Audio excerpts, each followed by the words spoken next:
सबसे ज़्यादा भारत में भारतीय जनता पार्टी परिवारवाद को लेकर चलती है।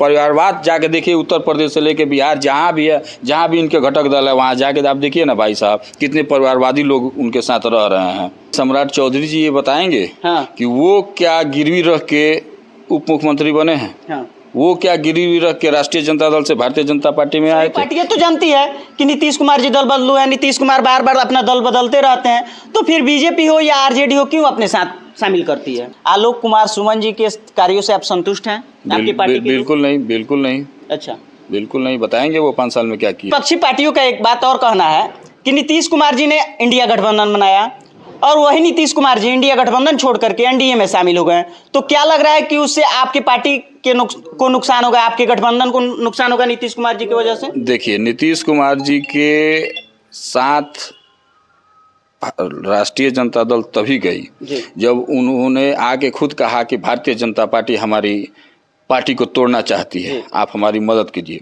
तो शुरू से राष्ट्रीय जनता दल के जो हमारे संरक्षक हैं लालू प्रसाद यादव, उन्होंने नीतीश कुमार को छोटे भाई का दर्जा दिया है। और जब जब उन पे नुकसान हुआ है तब तब राष्ट्रीय जनता दल उनके पीछे खड़ा होकर नीतीश कुमार को फिर से मजबूत करने का काम किया है। और जब नीतीश कुमार मजबूत हुए हैं फिर से भागने का काम किए हैं। लेकिन जब ऐसा करते हैं, जब नीतीश कुमार जी, तो सभी पार्टियां तो जानती है कि नीतीश कुमार जी दल बदलू है, नीतीश कुमार बार बार अपना दल बदलते रहते हैं, तो फिर बीजेपी हो या आरजेडी हो क्यों अपने साथ शामिल करती है? देखिए, हैं तो नीतीश कुमार समाजवादी की जड़ से पैदा हुए हैं जी, समाजवादी विचारधारा से ही आए हैं वो।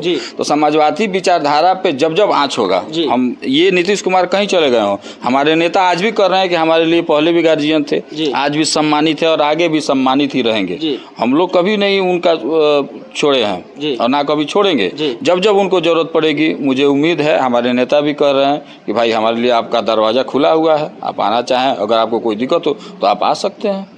यानी आप लोग साथ दीजिएगा उनका, नीतीश कुमार का? बिल्कुल बिल्कुल देंगे। अच्छा, बिल्कुल। वो भले ही आप लोग का साथ ना दें, वो उनकी विचारधारा है। अब हम लोग की जो विचारधारा है उससे हम लोग इधर उधर जाने वाले लोग थोड़ी हैं। हम लोग जहाँ हैं वहाँ अपने संयम तरीके से, संगठित तरीके से, एकदम जुझारूपन के साथ खड़े हैं। लेकिन एक बात आप भी सुने होंगे, एक बयान खूब चर्चा में रहा है, जब सारण से टिकट कंफर्म हुआ रोहिणी आचार्य जी का, तो बीजेपी वालों का बयान आपने सुना ही होगा।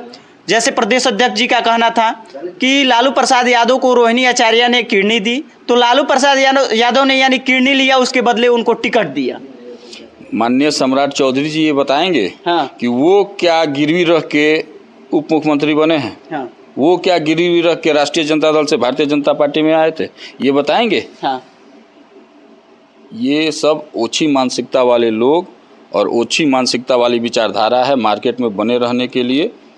ये इस तरीके की विचारधारा की बात की जा रही है। रोहिणी आचार्य जी ने पूरे भारत में एक बेटी होने का जो मिसाल पैदा किया है कि बेटी का ये भी रूप होता है जी।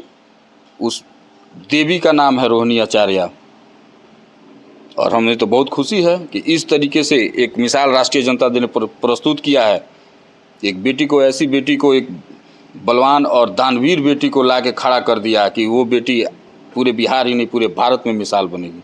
बिल्कुल सही बात है। यहाँ तक कि आरजेडी विरोधी गिरिराज सिंह केंद्रीय मंत्री हैं, उन्होंने भी ट्वीट करके रोहिणी आचार्य को बहुत बहुत धन्यवाद दिया था और उन्होंने भी साबित कर दिया था कि बेटी किसी को होनी चाहिए तो रोहिणी आचार्य जैसी होनी चाहिए, जो कि अपना जीवन दान कर दिया अपने पिता के लिए। लेकिन दिवाकर जी, एक सवाल बन रहा है, आपके पड़ोसी जिला सिवान जिला, शहाबुद्दीन साहब काफ़ी करीबी थे लालू यादव के परिवार के, राष्ट्रीय जनता दल के काफ़ी करीबी थे, कई बार सांसद रहे हैं, और उनके परिवार को यानी हिना साहब को दरकिनार कर रही है आपकी पार्टी। काफ़ी हिना साहब के चाहने वाले लोगों का कहना है कि लालू यादव और उनकी पार्टी जो की है सिर्फ शहाबुद्दीन साहब को यूज किया है, इस्तेमाल किया है। ऐसा वाकई में सही है क्या? देखिए, मरहूम शहाबुद्दीन साहब जी कभी भी हमारे पार्टी के सम्मानित थे, हैं और रहेंगे, इसमें कोई संदेह नहीं है जी। और रही बात दरकिनार करने की, तो मोहम्मद शहाबुद्दीन साहब को कोई दरकिनार नहीं कर सकता है जी।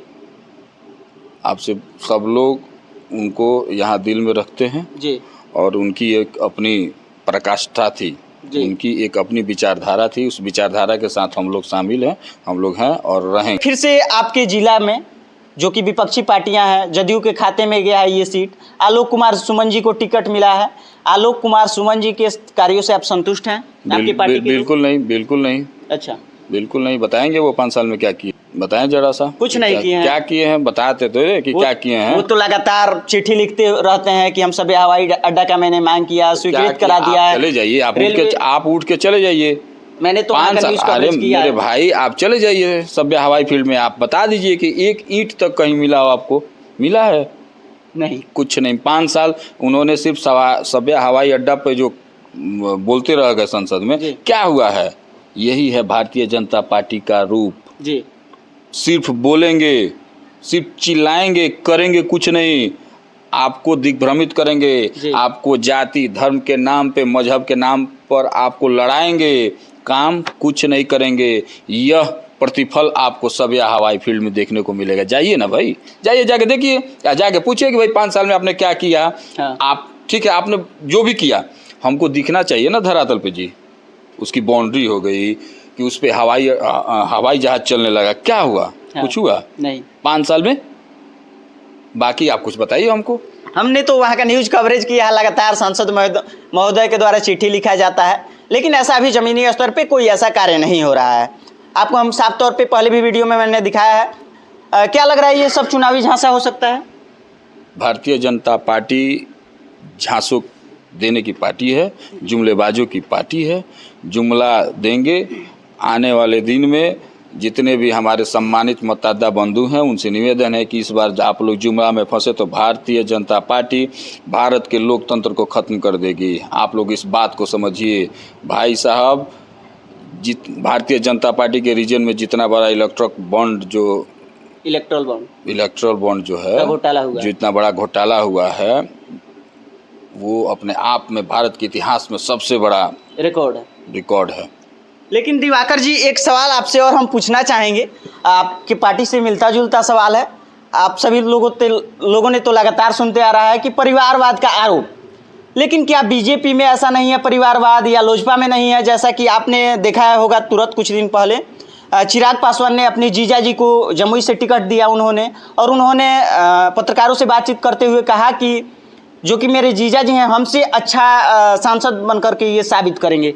क्या वो परिवारवाद नहीं है? आप सीधा सा बात देखिए जी। नरेंद्र मोदी, अमित शाह जब स्टेज पे चढ़ते हैं तो कहते हैं कि हम परिवारवाद के खिलाफ हैं जी। आप सब जगह छोड़ दीजिए, आप बिहार में आ जाइए जी। इनके जितने घटक दल इनके सहयोगी हैं, जीतन मांझी किसको टिकट दे रहे हैं? जीतन मांझी के बेटे को क्या बनाया गया जी? रामविलास पासवान जी की जो है जी सुपुत्र चिराग जी अपने जब उनको 5 सीट दिया गया। अच्छा, एक और चीज जी, गिरगिट की तरह रंग बदलने वाली भारतीय जनता पार्टी जवाब देगी। पशुपति पारस के साथ उसने क्या किया है जी? जवाब देगी? जवाब है ही नहीं। और ये सिर्फ ढकोसला है। परिवारवाद का जो नारा देती है ना भारतीय जनता पार्टी, सबसे ज़्यादा भारत में भारतीय जनता पार्टी परिवारवाद को लेकर चलती है। परिवारवाद जाके देखिए उत्तर प्रदेश से लेकर बिहार, जहाँ भी है, जहाँ भी इनके घटक दल है, वहाँ जाके आप देखिए ना भाई साहब, कितने परिवारवादी लोग उनके साथ रह रहे हैं। माधवराव सिंधिया जी, ज्योतिराज सिंधिया, ये बताने की जरूरत नहीं है, ये लोगों को समझने की जरूरत है कि भारतीय जनता पार्टी जितना चिल्लाती है उतना करती कुछ नहीं है। यानी इस चीज को आप मानते हैं कि परिवारवाद भी करती है भारतीय जनता पार्टी, लेकिन इसे नहीं करती है। उसको सिर्फ सत्ता से मतलब है, आपके बाकी किसी चीज से मतलब नहीं है जी। सिर्फ उसको सत्ता से मतलब